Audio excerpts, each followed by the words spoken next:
अजीम भाई, आज पूरी फिरोज़ाबाद की जनता के सामने, अवाम के सामने अपनी बात रखना चाहता हूँ। जैसा कि आपको मालूम है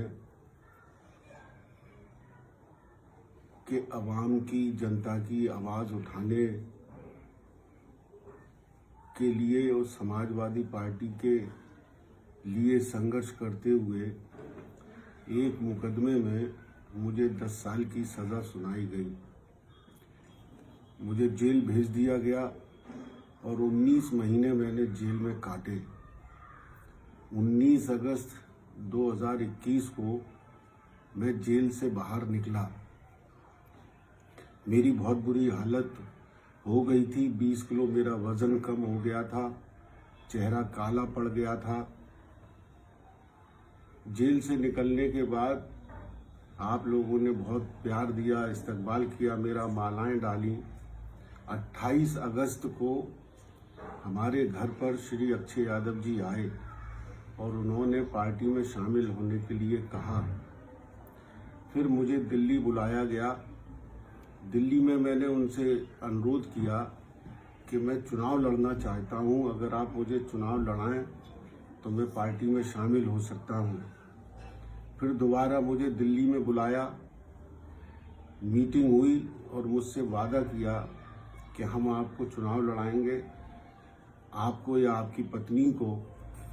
और इस वादे के साथ 3 अक्टूबर को लखनऊ में जाकर आदरणीय प्रोफेसर साहब के सामने, आदरणीय राष्ट्रीय अध्यक्ष जी के सामने मैंने पार्टी को ज्वाइन किया। सबके सामने लखनऊ में आदरणीय प्रोफेसर साहब ने राष्ट्रीय अध्यक्ष जी से कहा कि अजीम की पत्नी चुनाव लड़ेंगी, अजीम के पास पैसा नहीं है, अजीम को पैसा भी देना पड़ेगा। इन सब बातों के बीच में मैं हर मीटिंग के बाद अपने दोस्तों से मशवरा करता रहा, राय लेता रहा और अपने दोस्तों के मशवरे से ही कदम उठाता रहा। उन दोस्तों में छुट्टन भाई भी शामिल थे। छुट्टन भाई को मैंने हर मीटिंग में हर बात से अवगत कराया, हर बात की जानकारी दी, एक एक बात का उनसे मशवरा लिया।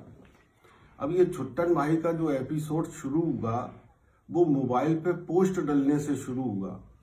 छुट्टन भाई के रिश्तेदारों ने मोबाइल पे पोस्ट डालकर शुरुआत की कि छुट्टन भाई को समाजवादी पार्टी का टिकट दिया जाए। उसमें छुट्टन भाई के परिवार के लोग भी शामिल हो गए, छुट्टन भाई के बेटे भी शामिल हो गए।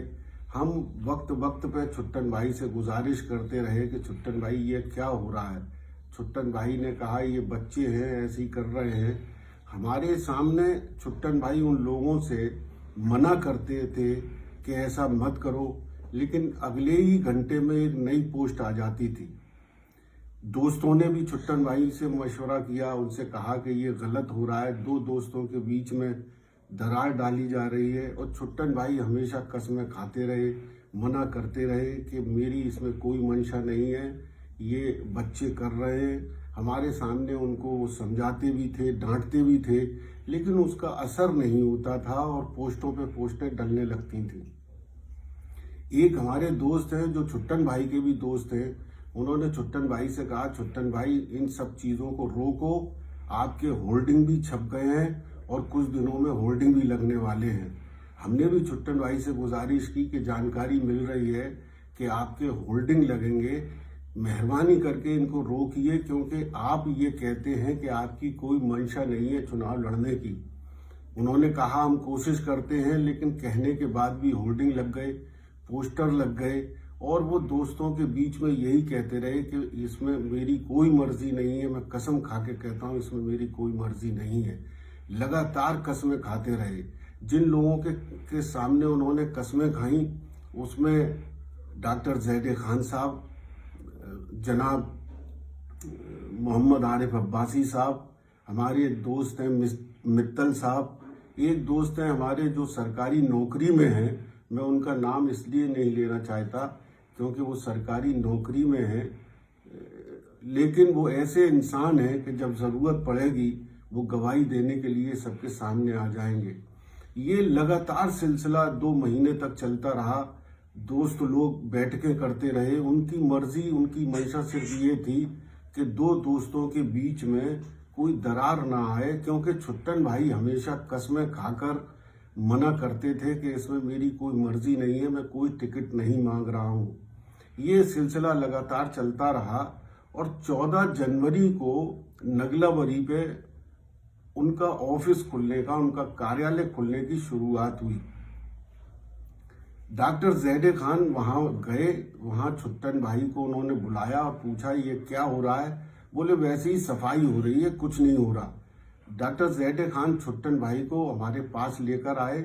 वहाँ पर उस मीटिंग में गुलनवाज भाई हिंदुस्टैंट वाले, अजहर पीसीओ वाले, मोहम्मद आरिफ साहब, अब्बासी साहब, पप्पू खान साहब, ये सब लोग मौजूद थे। डॉक्टर ज़ैदे खान मौजूद थे। मैंने छुट्टन भाई से पूछा भाई ये कार्यालय क्यों खुल रहा है। बोले नहीं, कार्यालय नहीं खुल रहा है, वहाँ सफाई हो रही है, ऐसे ही, कोई बात नहीं है। ये 14 जनवरी की बात है। 17 जनवरी को फिर डॉक्टर ज़ैदे खान के साथ में मीटिंग हुई और वो दोस्त जो सरकारी नौकरी में, उनके सामने बात हुई। 17 तारीख को जब मैंने उनसे ये पूछा, रात में मीटिंग चली, रात के 2 बजे तक, मैंने उनसे पूछा आप मना कर रहे हो कि ऑफिस ऐसे ही खुल गया, बच्चों ऑफिस नहीं खुला है, उसमें सफाई हो रही है, ऑफिस की बात गलत है। 17 जनवरी को उन्होंने रात में ये कहा कि हाँ, उस दिन वो खुले कि हाँ मुझसे कहा गया है टिकट के लिए, इसलिए मैं कागज तैयार करवा रहा हूँ। तो हमने बोले कि ये गलती हो गई, हमने आपसे छुपाया, ये गलती हो गई है। तो डॉक्टर ज़ैदे खान ने ये कहा कि ये गलती नहीं है, गलती उसे कहते हैं जो अचानक हो जाती है, सोच समझकर छुपाकर काम करने को गलती नहीं कहते हैं। डॉक्टर ज़ैदे खान छुट्टन भाई पर नाराज भी हुए। उस वक्त भी छुट्टन भाई ने अपने बच्चों की कसम खाई, कुरान शरीफ की कसम खाई। मैंने जो नाम लिया है मित्तल साहब, उनके सामने छुट्टन भाई ने कई बार कुरान शरीफ की कस्में खाई, अपने बच्चों की कस्में खाई, मैं टिकट नहीं मांग रहा हूँ। आखिरी मीटिंग 19 जनवरी को रात के 2 बजे तक चली।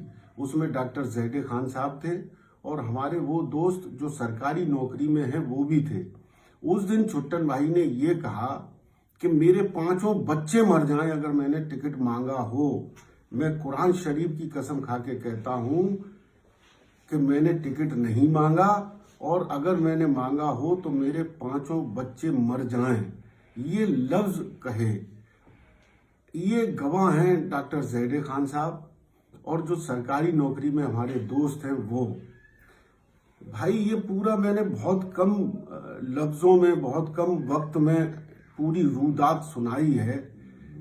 मैं बहुत तफसील से भी आपको सुनाऊंगा, मौका मिलेगा, लेकिन मैं सिर्फ ये कहना चाहता हूँ फिरोजाबाद के जनता से, अपने भाइयों से, बहनों से, थोड़ी देर के लिए आप अजीम भाई बन जाओ और ये सोचो कि कोई आपका दोस्त, 30 साल पुराना दोस्त, और इस तरह से छुपा के वो आपको धोखा दे, आपको गुमराह करे और आपके साथ ये करे, तो आप पर क्या बीतेगी, आप पर क्या गुजरेगी।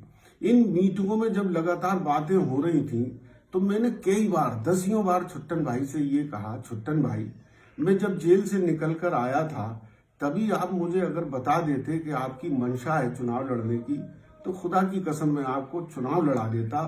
लेकिन आप जिस तरह से ये कर रहे हो, छुपा रहे हो, गुमराह कर रहे हो, ये दिल को तकलीफ देने की बात है, ये अच्छी बात नहीं है मेरे भाई। 19 जनवरी की रात को 2 बजे जब मीटिंग खत्म हुई, मैंने हाथ जोड़कर छुट्टन भाई से गुजारिश की, छुट्टन भाई खुदा के वास्ते कि इस मसले को ख़त्म करो। 2 बजे रात के छुट्टन भाई ये वादा करके उठे कि कल मैं, जो मेरे मीडिएटर है, मैं उससे मना कर दूंगा कि मुझे टिकट नहीं चाहिए, अजीम भाई को टिकट दिलवा दिया जाए। ड्यूटी ये लगी कि डॉक्टर ज़ैदे खान साहब और छुट्टन भाई मिलके 20 जनवरी को इस पर काम करेंगे और उस मसले को ख़त्म करेंगे, और अजीम भाई के लिए वो अपने मीडिएटर से कहेंगे, जिस मीडिएटर के बारे में उन्होंने आज तक हमें कभी बताया नहीं। डॉक्टर ज़ैदे खान 20 जनवरी को लगे रहे छुट्टन भाई के पीछे, पूरा दिन डॉक्टर ज़ैदे खान को गुमराह किया और उस दिन कुछ भी नहीं हुआ। और 21 जनवरी को छुट्टन भाई लखनऊ पहुंच गए टिकट लेने के लिए। अब आप सोचिए ये क्या हुआ मेरे साथ क्या किया गया है, मुझे किस तरह से गुमराह किया गया है। वो ये कहते हैं 30 साल से हम लड़ा रहे हैं, एक बार अजीम भाई हमें लड़ाते हैं। बिल्कुल सही है, अगर वो खुशी खुशी करते, दोस्तों में बैठ के बात करते, राय मशवरे से बात करते, छुपाते नहीं, धोखा नहीं देते, गुमराह नहीं करते, मैं बाखुदा उन्हें चुनाव लड़ाता। मैं आज उनके साथ गलियों में वोट मांग रहा होता, जनसंपर्क कर रहा होता। लेकिन जो उन्होंने मेरे साथ किया है वो अच्छा नहीं है, बहुत तकलीफ देह बात है। मैं इस वीडियो के जरिए छुट्टन भाई से भी कहना चाहता हूँ, छुट्टन भाई ये क्या किया यार तुमने उस पाक लफ्ज पे कलंक लगा दिया जिसको दोस्ती कहा जाता है। तुम्हें मालूम है मैं 19 महीने जेल काट के आया हूं, मैंने मुसीबतें उठाई हैं, तकलीफें उठाई हैं, मेरे मासूम बच्चों ने तकलीफें उठाई हैं। 19 महीने मेरे परिवार ने क्या क्या झेला है, क्या क्या बर्दाश्त किया है, मेरे मासूम बच्चों ने क्या क्या बर्दाश्त किया है, ये आप भी जानते हो। लेकिन उसके बावजूद भी आपने ये सब काम किया, ये अच्छा नहीं है, ये अच्छा नहीं है मेरे भाई, मेरे दोस्त, ये अच्छा नहीं किया आपने। मैं फिरोजाबाद की जनता आपसे पूछना चाहता हूं, क्या मैं गलत हूं या मैं सही हूं? अगर मैं सही हूं तो आप मेरा साथ दीजिए, अगर मैं गलत हूं तो आप मेरा साथ मत दीजिए। मैं सिर्फ ये कहना चाहता हूं, दोस्ती यकीन का नाम होता है, दोस्ती विश्वास का नाम होता है। हम एक दूसरे पर यकीन करते हैं, विश्वास करते हैं, एक दूसरे के साथ पता नहीं कहां कहां चले जाते हैं। ये तो वही हुआ कि एक दोस्त ने दूसरे दोस्त को चाय पर बुलाया और उस चाय में जहर डालकर उसको दे दिया, ये तो वही हुआ। मेरे भाई कौन किस पर यकीन करेगा फिर? कौन दोस्त किसी दोस्त पर यकीन करेगा? ये दोस्ती का नाम ही कलंकित हो रहा है। इसलिए मैं कह रहा हूं, मैंने दसियों बार कहा छुट्टन भाई आपसे कि दोस्तों को बैठा लो, अपनी बात दिल खोल कर करो, कहो कि आपको चुनाव लड़ना है, मैं लड़ाऊंगा अगर सब दोस्त कहेंगे तो। मेरे उन दोस्त ने भी कहा जो सरकारी नौकरी में है, साफ साफ छुट्टन भाई से कहा, छुट्टन भाई ये पोस्टर डल रही है, होल्डिंग लग रहे हैं, पोस्टर लग रहे हैं, अगर आपके दिल में कोई बात है तो आप बताओ। तो उन्होंने उनसे भी साफ कहा, नहीं मेरे दिल में कोई नहीं है, मैं चुनाव लड़ना नहीं चाहता। आप जो नाम मैंने लिए हैं, डॉक्टर ज़ैदे खान साहब, गुलाम साबिर साहब, मोहम्मद आरिफ अब्बासी साहब, वो मेरे दोस्त जो सरकारी नौकरी में हैं, वो मेरे दोस्त मित्तल साहब, इन सब से आप पूछ लीजिए, तस्दीक कर लीजिए कि इन्होंने कुरान शरीफ की कसमें खाई, इन्होंने ये कहा कि नहीं कहा कि मेरे 5 बच्चे मर जाएं अगर मैं टिकट मांग रहा हूं, तो फैसला आप कर लीजिएगा। और अगर ये लोग ये कहते हैं कि अजीम झूठ बोल रहे हैं, तो जिस चौराहे पे आप चाहें उस चौराहे पर मुझे फांसी पे लटका देना, अजीम उफ नहीं करेगा। लेकिन अगर ये जो नाम मैंने लिए, अगर लोग ये कहें कि अजीम भाई सच बोल रहे हैं, तो मैं आपको वास्ता दे रहा हूं अपने मासूम बच्चों का, जिन्होंने तकलीफें उठाई हैं, 20 महीने मैंने तकलीफ उठाई है, मैं उसका वास्ता दे रहा हूं कि आप मेरी मदद कीजिए, मेरा साथ दीजिए। नहीं तो कोई भी इंसान दोस्तों पर यकीन करना बंद कर देगा। मैंने अपना मुकदमा अल्लाह की अदालत में, ईश्वर की अदालत में डाल दिया है, और ये मुकदमा जनता की अदालत में मैंने डाला है, फिरोजाबाद के लोगों की अदालत में मैंने डाला है। फैसला आपको करना है कि अजीम गलत है या अजीम सही है। अगर अजीम सही है तो अजीम का साथ दीजिए। बहुत बहुत धन्यवाद।